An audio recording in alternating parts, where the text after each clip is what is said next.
Hello students, welcome to Magnet Brains. मैं हूं Priyanka ma'am and मैं आपको पढ़ाती हूं क्लास 11th एंड 12th का बिजनेस स्टडीज। हम लोग पढ़ रहे थे class 11 chapter number 8 sources of business finance और आज हम इसका न्यू सब टॉपिक पढ़ने वाले हैं, दैट इज कमर्शियल पेपर।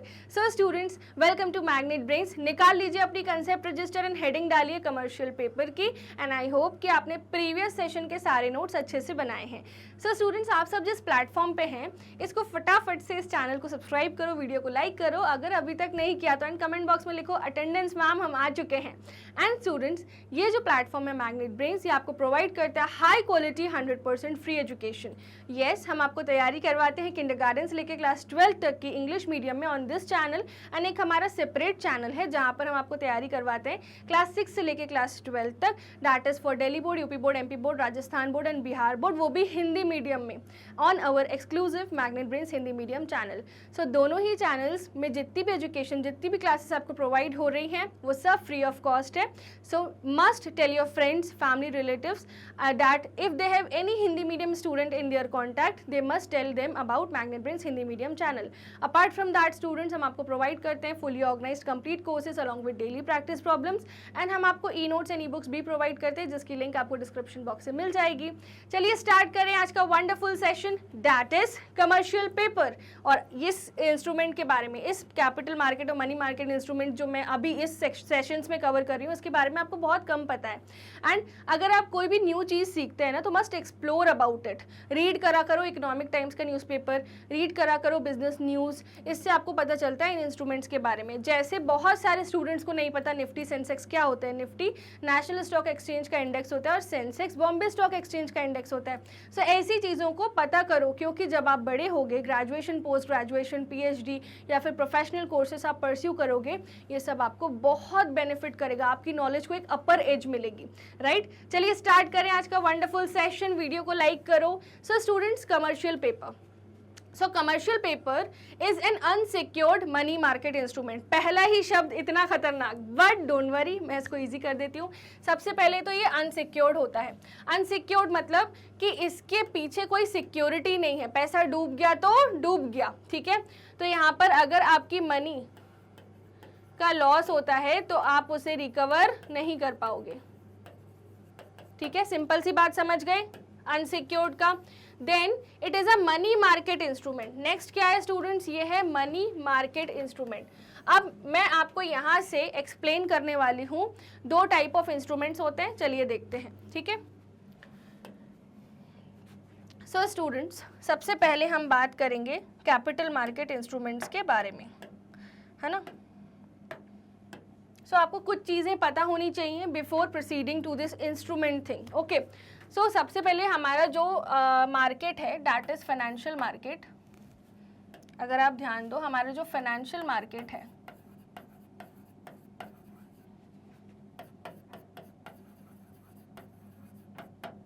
ठीक है, this is divided into two parts.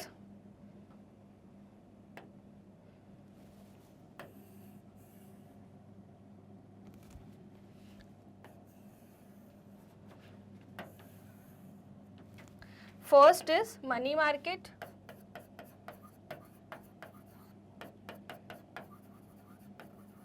और second is capital market.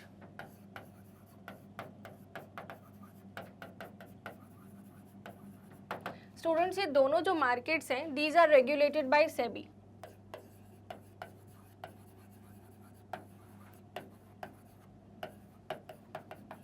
SEBI तो आपको पता ही होगा। सेबी का मतलब क्या होता है, securities and exchange board of India.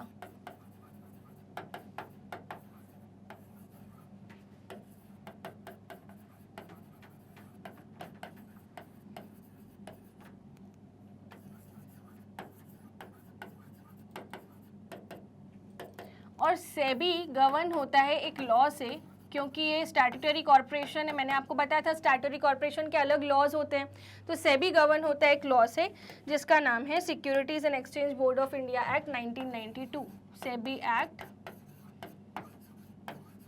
1992। Okay students, तो ये सेबी का लॉ है एंड इसी में सारे रूल्स एंड रेगुलेशंस लिखे हुए हैं। अब सेबी एक्ट 1992 में लिखा है जो मनी मार्केट इंस्ट्रूमेंट्स होते हैं, मनी मार्केट होता है, यहाँ पे जो इंस्ट्रूमेंट्स होते हैं इनकी मेच्योरिटी होती है लेस देन 1 ईयर। इनकी जो मेच्योरिटी होती है ना students, it is less than 1 year.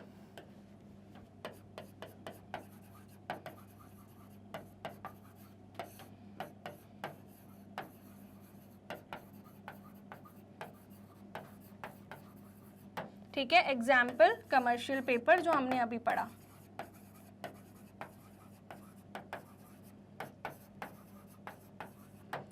ठीक है, और भी एग्जाम्पल्स होते हैं बट आपके सिलेबस में जो एग्जाम्पल्स हैं मैं वही कवर करवाऊंगी। ठीक है, अब कैपिटल मार्केट इंस्ट्रूमेंट्स ऐसे इंस्ट्रूमेंट्स होते हैं जिनकी मेच्योरिटी मोर देन 1 ईयर होती है। मैं इसको ग्रीन पेन से लिख देती हूँ ताकि आपको एकदम क्लियरली समझ आए दोनों में डिफरेंस। इनकी जो मेच्योरिटी है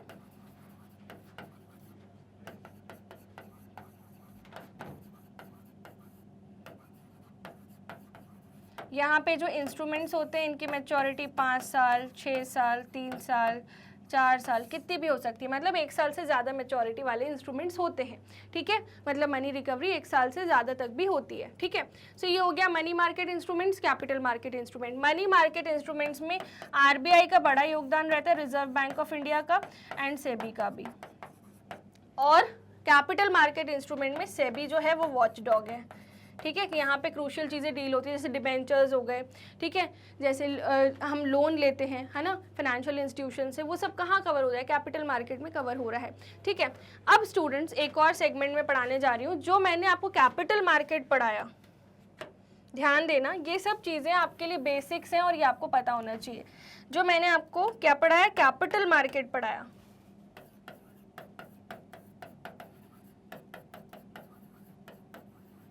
ठीक है, कैपिटल मार्केट हो चाहे मनी मार्केट हो, 1950s में इसको नाम दे दिया गया था सट्टा बाजार का, बट ये लीगल है। ठीक है, अब यहाँ पे कैपिटल मार्केट की मैं बात करूँ तो it is also divided into 2 parts. Okay, so जो फर्स्ट पार्ट है और जो सेकेंड पार्ट है, ये दोनों अपन कवर करने जा रहे हैं।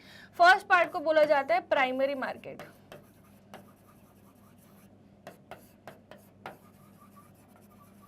और जो सेकेंड पार्ट है ना स्टूडेंट्स, इसको बोला जाता है सेकेंडरी मार्केट।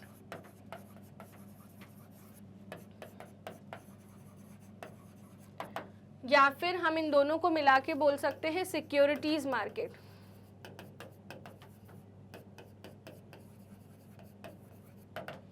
ठीक है, प्राइमरी मार्केट उन सिक्योरिटीज के लिए होता है जो न्यू हो, market for new securities, and secondary market for already issued securities in the primary market.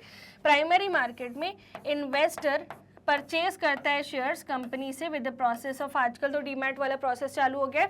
और सेकेंडरी मार्केट में जो इस इन्वेस्टर ने यहाँ पे कंपनी से शेयर परचेज किए, वो ये शेयर्स किसी दूसरे इन्वेस्टर को बेचता है वाया सम ब्रोकर। ठीक है, एंड स्टूडेंट्स ये इस तरीके का अपना मार्केट स्ट्रक्चर होता है। ठीक है, अब आप समझ गए मनी मार्केट इंस्ट्रूमेंट क्यों बोला गया।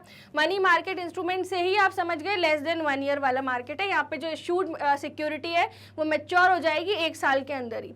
ठीक है, issued in the form of promissory note, है ना। Promissory note, bill of exchange हम पढ़ते आ रहे हैं, क्या होते हैं ये, बस जब डीलिंग होती है गुड्स एंड सर्विस की तब बिल्स जनरेट किए जाते हैं। प्रॉमिसरी नोट में प्रॉमिस होती है, जिसमें प्रॉमिसर प्रॉमिसी 2 पार्टीज होती है, ये सब भी आप पढ़ोगे। ठीक है, जब आप अकाउंट्स पढ़ोगे, थोड़ा आप आगे बढ़ोगे अकाउंट्स में, तब आप पढ़ोगे। Okay, now it was introduced in India in 1990। Commercial paper 1990 में इंट्रोड्यूस हुए थे, जब सेबी आया भी नहीं था। तो मैम उस वक्त कौन था, उस वक्त था controller of capital issues under controller of capital issues act 1947, and it is again not covered in your syllabus, but मैं ये बता देती हूँ कि controller of capital issues SEBI के पहले जो बॉडी थी वो ऐसी बॉडी थी जिनके बहुत स्ट्रिक्ट रेगुलेशंस थे। कैसे स्ट्रिक्ट रेगुलेशन, अगर आपको शेयर बेचना है तो केंद्र सरकार से परमिशन लो, अगर आपको गुड्स एंड सर्विसेज में डील करना है कोई स्पेसिफिक टाइप के, केंद्र सरकार से परमिशन लो।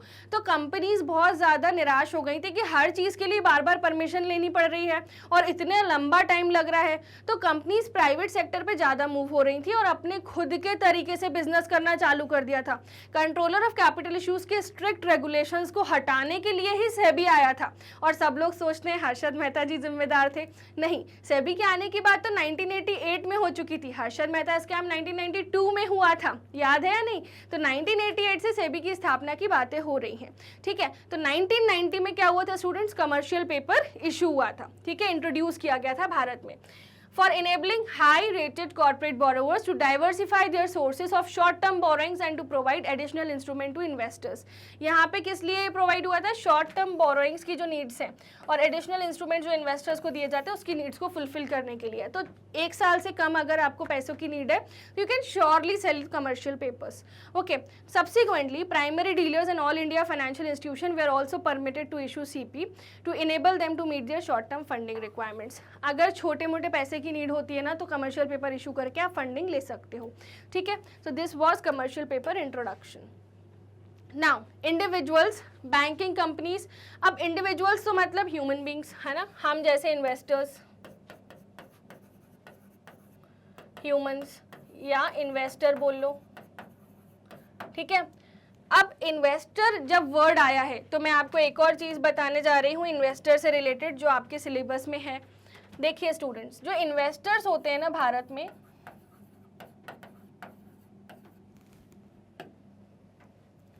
वो 3 तरह के होते हैं। First, retail individual investors.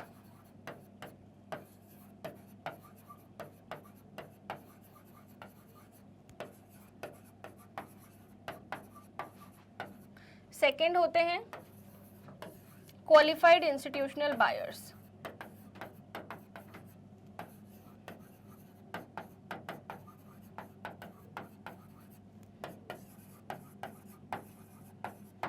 ठीक है, और तीसरे होते हैं हाई नेटवर्थ इंडिविजुअल्स।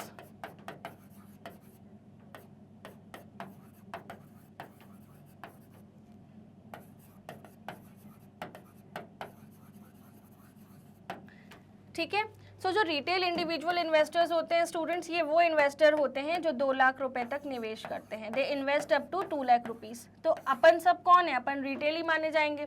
ठीक है, अब क्वालिफाइड इंस्टीट्यूशनल बायर्स वो होते हैं कि जब इन्होंने कंपनी में, ये जो बायर्स हैं, ये जो इन्वेस्टर्स हैं, जब इन्होंने कंपनी में शेयर अप्लाई किया आईपीओ में तो इनके शेयर एप्लीकेशन एक्सेप्ट नहीं हुए, इनको शेयर अलॉट नहीं हुए, है ना। आपने शेयर कैपिटल में पढ़ा होगा, शेयर अलॉट नहीं होते, कई बार ऐसा होता है, एप्लीकेशन रिजेक्ट हो जाती है। तो जब शेयर अलॉट नहीं हुए तो ये इन संस्थाओं के पास जाते हैं जिनको बोलते हैं हम क्वालिफाइड इंस्टीट्यूशंस, है ना। क्वालिफाइड इंस्टीट्यूशंस के पास जाते हैं एंड वहाँ पर बोलते हैं कि हमें शेयर में इन्वेस्ट करना है। तो ये जो इंस्टीट्यूशन है ये एक बीच वाले की तरह काम करता है, इन सब से पैसे लेके एक इकट्ठा गुल्लक बना लेता है, पूल कर लेता है इनके पैसे को एंड देन सिक्योरिटीज मार्केट में इन्वेस्ट करता है। बट इसका यही ड्रॉबैक होता है कि इन पर्टिकुलर इन्वेस्टर्स को नहीं पता कि इनका पैसा कहाँ निवेश किया जा रहा है, बट रिटर्न इनको अच्छा मिलता है। ठीक है, तो इनडायरेक्ट रूट है स्टॉक मार्केट में इन्वेस्ट करने का। ठीक है, और थर्ड होते हैं हाई नेटवर्थ इंडिविजुअल्स। सुना होगा टाटा बिरला का नाम, है ना। तो हाई नेटवर्थ इंडिविजुअल्स वो इंडिविजुअल्स होते हैं जो 2 करोड़ से ज़्यादा तक निवेश करते हैं। ठीक है, और 2 करोड़ तो मैंने बहुत ही छोटा फिगर बोल दिया, जो करोड़ एंड करोड़ में इन्वेस्ट करते हैं। 2 करोड़ तो मिनिमम अमाउंट है। ठीक है, सो ये हो गए अपने टाइप्स ऑफ इन्वेस्टर्स। क्लियर है स्टूडेंट्स? चलिए अब आते हैं वापस। तो इंडिविजुअल समझ आ गए कितने तरीके के होते हैं? 3। अब बैंकिंग कंपनीज। बैंकिंग कंपनीज वो कंपनीज होती हैं जो बैंकिंग रेगुलेशन एक्ट 1949 में स्टेटेड है।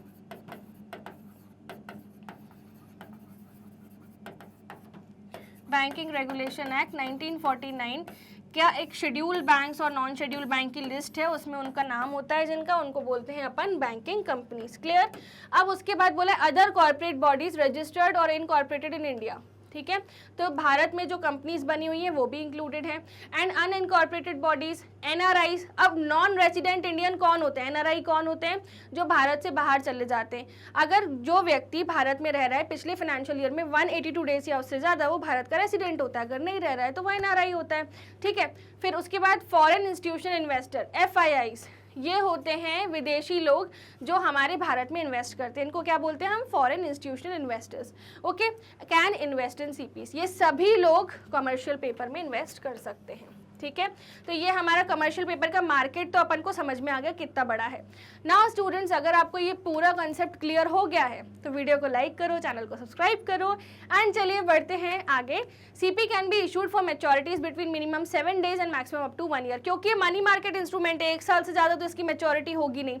ठीक है, तो 7 दिन से लेके 1 ईयर तक की इसकी मैच्योरिटी रहती है। मिनिमम 7 डेज में आप मैच्योर कर सकते हो, लिखो इसको, मिनिमम 7 डेज।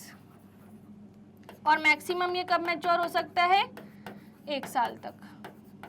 उससे ज़्यादा नहीं, अगर इससे ज़्यादा कर दोगे तो कैपिटल मार्केट इंस्ट्रूमेंट बन जाएगा, फिर तो स्टॉक मार्केट की असली कहानी चालू हो जाएगी ना। उसके बाद from the date of issue in denomination of 5 lakh और मल्टीपल्स देयर ऑफ। कभी भी आप कमर्शियल पेपर खरीदोगे ना तो वो ऐसे मिलते हैं, 5 लाख का, 5 लाख का, 10 लाख का, ठीक है, या फिर आप बोलोगे 15 लैक्स, मतलब 5 के मल्टीपल्स में ही आपको मिलता है। ऐसे नहीं मिलेगा 7 लाख 20,000, इस तरह के नहीं होते डिनोमिनेशंस, है ना। 5 एंड उसके मल्टीपल्स होते हैं, 5 lakh and multiples thereof, ठीक है। However maturity date of the CP should not go beyond the date up to which the credit rating of the issuer is valid, है ना। तो जब तक क्रेडिट रेटिंग इशूअर की वैलिड होती है। अब आप बोलोगे मैम ये क्रेडिट रेटिंग क्या होती है? क्रेडिट रेटिंग मतलब ये ऐसी रेटिंग होती है जो बता देती है कि सामने वाले की हैसियत है भी या नहीं पैसा लौटाने की, है ना। सो however the maturity date of CP should not go beyond the date to which the credit rating of the issuer is valid। मान लीजिए कि एक कंपनी है, उसको बोला कि इनकी हैसियत है कि ये 31 अगस्त तक पैसा लौटा सकते हैं, उसके बाद ये नहीं लौटा सकते, तो कमर्शियल पेपर की मैच्योरिटी भी यहीं ख़त्म हो जाएगी। समझ रहे हो आप? यही बात यहाँ पर बताई जा रही है। अब आगे देखते हैं merits of commercial paper.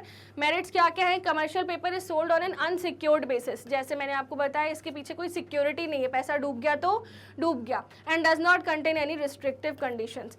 Freely transferable होता है, आपके पास कमर्शियल पेपर है, किसी और को ट्रांसफर कर दो, जिसको पेमेंट करनी है कर दो transfer. Now it provides more funds compare to other sources, क्योंकि 5 लाख और उसके मल्टीपल्स हैं तो ज़्यादा पैसे मिल पाते हैं यहाँ पे। Generally cost of CP to issuing firm is lower than the cost of commercial bank loans, है ना, तो लोन से सस्ता पड़ता है। Commercial paper provides continuous source of funds, this is because maturity tailor हो सकती है सूट रिक्वायरमेंट्स इशूइंग फर्म के according. Further maturing commercial paper can be repaid by selling new commercial paper, है ना, तो नया कमर्शियल पेपर सेल कर दो। बहुत फ्लेक्सिबिलिटी है यहाँ पर। Companies can park their excess funds in commercial paper thereby earning some good return on the same. Companies अपने जो फंड्स हैं वो कमर्शियल पेपर में पार्क कर सकती है, ठीक है, इस तरीके से पैसे अर्न कर सकती हैं। ओके, आप अपने हिसाब से मेरिट्स को मॉडिफाई भी कर सकते हो। अब समझते हैं इसके ड्रॉबैक्स क्या क्या हैं। Only financially sound and highly rated firms can raise money through commercial paper. जो सिक यूनिट्स हैं वो कभी भी पैसा रेस नहीं कर पाएंगे कमर्शियल पेपर के थ्रू। उन्हीं को पैसा मिलेगा जो फाइनेंशियली ठीक ठाक हो और उनकी रेटिंग अच्छी हो। क्रेडिट रेटिंग होती है, यानी पैसा वापस करने की हैसियत एक रेटिंग एजेंसी आपको बताती है, ठीक है। New and moderately rated firms are not in a position to raise funds by this method. The size of money that can be raised through commercial paper is limited to the excess liquidity available with the suppliers of the funds at particular time. यानी कि यहाँ पे जो कितना पैसा मिल पाएगा वो limited है, ठीक है। अंधाधुंध पैसा यहाँ आप नहीं जनरेट कर सकते हो। जैसे आप सट्टा बाजार से या फिर 5 इयर्स तक मल्टीप्लाई कर करके रीसेल कर करके आप लेते हो, या ट्रांसफ़र कर करके जो आप मनी मल्टीप्लाई करते हो, वो सब आप यहाँ नहीं कर सकते, रिस्ट्रिक्टिव मार्केट है। Commercial paper is impersonal method of financing and as such firm is not in a position to redeem its paper due to financial difficulties. Extending the maturity of CP is not possible. 1 साल तक का instrument है ना, तो इसलिए ये difficulties हैं। Okay students, समझ आ गया पूरा टॉपिक कंप्लीटली। तो ये था हमारा commercial paper source of funds. अगर कोई भी डाउट्स हैं do let me know in the comment box. आप सब जिस प्लेटफॉर्म पे हैं इसका नाम है मैग्नेट ब्रेन्स। आपको पता होगा मैग्नेट ब्रेन्स एक high quality education and 100% free education का प्लेटफॉर्म है। हम आपको तैयारी कराते हैं English medium and Hindi medium दोनों कोर्सेज की। इंग्लिश मीडियम में हम किंडरगार्टन से लेकर क्लास 12 तक की एजुकेशन प्रोवाइड करते हैं फॉर CBSE बोर्ड, और हिंदी मीडियम में हम क्लास 6 से लेकर क्लास 12 तक की एजुकेशन प्रोवाइड करते हैं for Delhi board, Bihar board, UP board, MP board and Rajasthan board. इसके अलावा स्टूडेंट्स ये जो स्टेट बोर्ड्स हैं ये सिर्फ काफ़ी नहीं कि हम आपको स्कूल प्रिपरेशन पूरी करवा रहे हैं, हम आपको स्कूल प्रिपरेशन के साथ रिविजन्स और मैराथन्स भी करवाते हैं जो हमारे क्रैश कोर्स सेक्शन में कवर होता है, जो कि आपको एग्जाम से जस्ट पहले प्रोवाइड होगा। एंड वैदिक maths and spoken English courses भी हैं, आप चाहें तो उसे अवेल कर सकते हैं, देख सकते हैं, फ्री ऑफ कॉस्ट अवेलेबल है। नाउ जो हमारी वेबसाइट और जो हमारी एप्लीकेशन है यहाँ पर आपको मिलते हैं fully organised complete courses along with daily practice problems. आप e notes and e books भी एक्सेस कर सकते हैं, तो आपकी नोट्स बनाने की प्रॉब्लम तो ख़त्म हुई, क्योंकि हम आपको प्रोवाइड करते हैं ई नोट्स एंड ई बुक्स, जिसकी लिंक आपको डिस्क्रिप्शन बॉक्स में मिल जाएगी। ये हमारा यूट्यूब चैनल है, यहाँ पर हम बहुत amazing video, shorts, live video सब कुछ बनाते हैं आपके लिए, लाइव सेशंस भी लेते हैं। So must subscribe to the channel, like this video, share to your friends. And ये हमारे अदर सोशल मीडिया हैंडल्स हैं, Facebook, Instagram, Twitter, Telegram and WhatsApp. Do follow Magnet Brains from here. Thank you so much. See you in the next session super soon.